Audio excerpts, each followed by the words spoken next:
Wilder merekomendasikan sebuah sistem perdagangan sederhana dengan indikator pergerakan terarah yang bernama ADX ini. ADX yang dicampur dengan DMI. Persyaratan pertama adalah bahwa ADX harus diperdagangkan di atas angka 25. Ini memastikan bahwa harga sedang trending. Namun, banyak trader juga menggunakan angka 20 sebagai level kunci. Sinyal beli terjadi ketika plus DI melintasi di atas minus DI atau plus DI crossover minus DI. Wilder menentukan angka stop loss pada harga terendah ketika sinyal beli terjadi. Sinyal beli tetap berlaku selama angka stop loss ini bertahan, bahkan jika plus DI melintasi kembali di bawah minus DI. Tunggu titik terendah ini ditembus ke bawah sebelum menganggap bahwa sinyal beli ini telah gagal. Sinyal bullish ini diperkuat jika atau ketika ADX muncul atau naik dan tren kemudian menguat. Setelah tren berkembang dan kemudian menjadi menguntungkan, trader harus memasukkan stop loss dan trailing stop jika tren berlanjut. Sinyal jual terpicu saat minus DI melintasi di atas plus DI.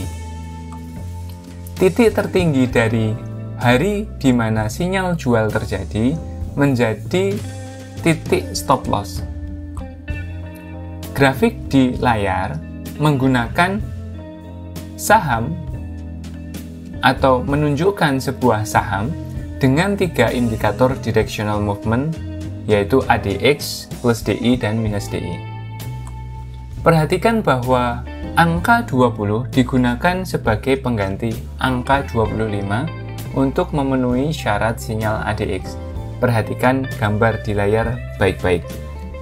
Yang atas adalah grafik harganya, garis biru itu adalah MA50, lalu kemudian yang di bawah adalah indikator ADX, lalu diikuti dengan plus DI dan minus DI. ADX yang garis warna hitam, plus DI adalah yang warna hijau, minus DI adalah yang warna merah. Perhatikan baik-baik. Pengaturan yang lebih rendah berarti lebih banyak kemungkinan sinyal. Jadi jika aturan ADX tadi angka 20, maka kemungkinan besar akan lebih banyak sinyal. Garis putus-putus warna hijau yang arahnya vertikal, perhatikan, menunjukkan sinyal beli. Dan garis putus-putus warna merah yang vertikal menunjukkan sinyal jual. Perhatikan lokasi-lokasi dari garis putus-putus warna hijau dan putus-putus warna merah. Stop loss tidak dimasukkan untuk fokus pada sinyal indikator saja. Seperti yang ditunjukkan di grafik ini, sudah jelas ya, ada banyak sekali persilangan plus DI dan minus DI. Beberapa terjadi ketika ADX di atas 20 untuk memvalidasi sinyal, sedangkan yang lainnya terjadi untuk membatalkan sinyal karena tidak memenuhi syarat. Seperti kebanyakan sistem seperti itu, akan ada tipuan atau whipsaw atau pergerakan yang tidak teratur. Ada juga sinyal yang bagus dan ada juga sinyal yang buruk. Kuncinya seperti biasa adalah menggabungkan aspek lain dari analisis teknis. Misalnya, kelompok whipsaw pertama yang terjadi pada bulan September 2009, ya, silahkan perhatikan September 2009, ya, garis putus-putus warna merah dan putih itu yang paling sebelah kiri, ya. Lalu kemudian selain itu, konsolidasi ini terlihat seperti sebuah pola flag, ya, perhatikan. Ada penunjukan pola flag di sana, ya, yang merupakan konsolidasi bullish yang terbentuk setelah kenaikan. Ini harus dipahami dulu. Akan lebih bijaksana untuk mengabaikan sinyal bearish dengan pola kelanjutan bullish yang sudah mulai terlihat terbentuk. Jadi karena ada pola flag, maka sebaiknya diabaikan sinyal bearish-nya. Sebaliknya, sinyal beli pada bulan Juni 2010 terjadi di dekat zona resistensi yang ditandai dengan penembusan support dan zona retracement 50-62%. Ya, perhatikan di bagian bulan Juni 2010 ya, di area ini ya. Sekali lagi perhatikan di area bulan Juni 2010. Dalam hal ini akan lebih bijaksana untuk mengabaikan sinyal beli yang begitu dekat dengan zona resistensi. Jadi garis putus-putus warna hijau yang di sini, perhatikan yang bulan Juni maksudnya 2010 ini sebaiknya diabaikan. Kenapa? Karena dia berada di area resisten. Jadi kemungkinan untuk turun lebih banyak.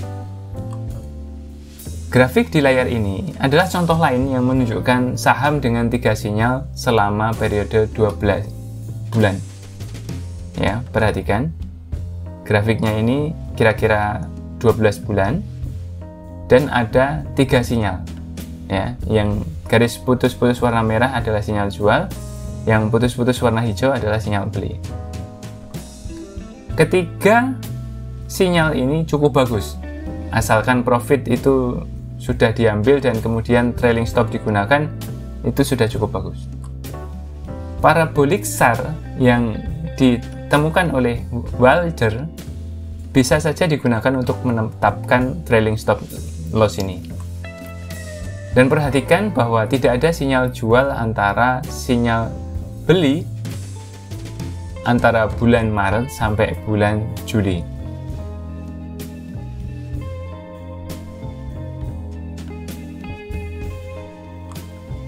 Kenapa? Ini karena ADX tidak di atas 20 ketika minus DI melintasi di atas plus DI pada akhir April. Kami ulangi, ini karena ADX tidak di atas 20 ketika minus DI melintas di atas plus DI pada akhir April. Perhatikan akhir April.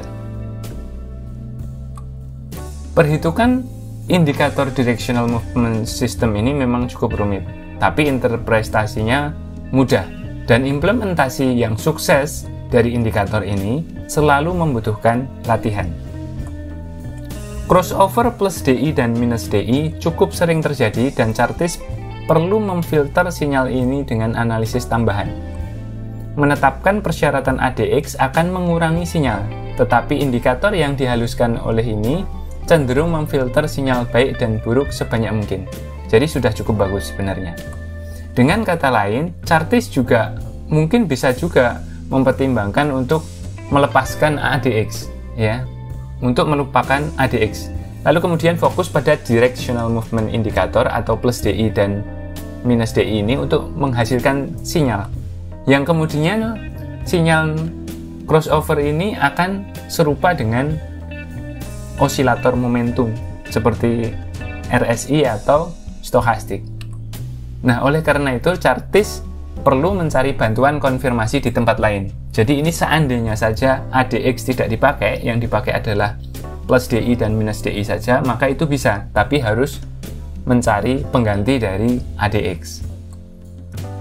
Indikator berbasis volume, kemudian analisis tren basic, dan pola grafik dapat membantu membedakan sinyal persilangan yang kuat dari sinyal persilangan yang lemah. Misalnya, chartis dapat berfokus pada sinyal beli plus DI saat tren yang lebih besar naik dan sinyal jual minus DI saat tren yang lebih besar turun.